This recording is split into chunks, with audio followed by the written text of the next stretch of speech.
Hey everyone, Shannon with Great HR Solutions, and today I want to talk about neurodiversity in the workplace.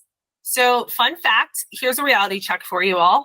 15 to 20% of the global population is considered neurodivergent, yet so many workplaces are stuck in a one-size-fits-all thinking. Neurodiversity isn't just about, autism or ADHD. Remember, things on the neurodiversity are on a spectrum, right? And so it's not just about inclusion, it's really about unlocking untapped potential. So let's dive into some actionable strategies for creating an environment where neurodiverse employees can thrive. So first, to build your neurodiverse friendly powerhouse, you've really got to build awareness and challenge biases.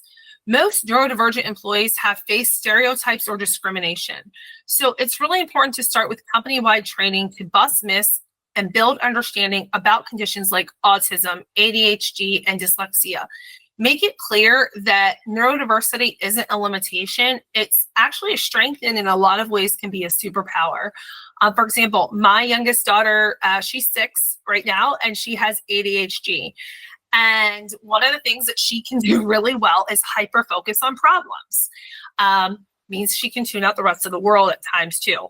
Not good when you're a parent trying to parent a 6-year-old, but for trying to stay super focused on your work and not let distractions get to you, that's a superpower. And we're teaching her how to channel that into a superpower to do really well at school.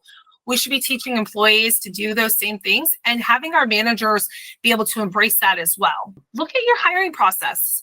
Is your interview process unintentionally screening out neurodiverse talent?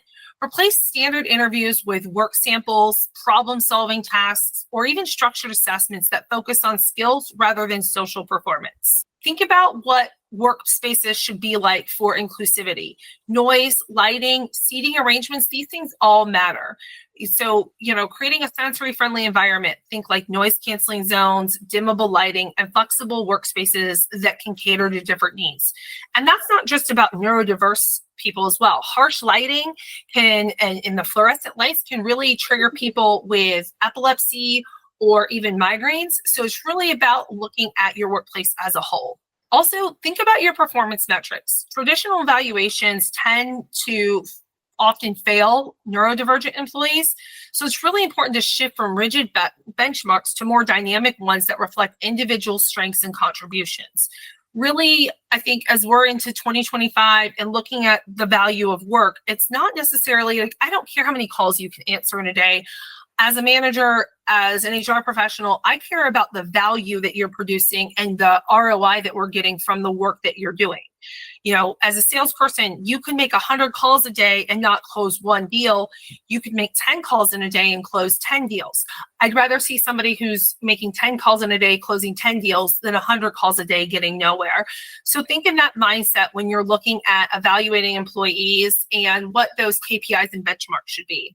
And then last but not least, highlight all the incredible work of not just neurodiverse employees, but all of your employees in company newsletters, all hands meetings, or even intranet features. That visibility fosters belonging and inspires others. So it's not just a checkbox, it's really can be this neurodiversity, and embracing it is a competitive advantage. So thinking about this, what's one thing that you'll change in your workspace to support your neurodiverse talent this year? Let's start this conversation in the comments below. Thank you.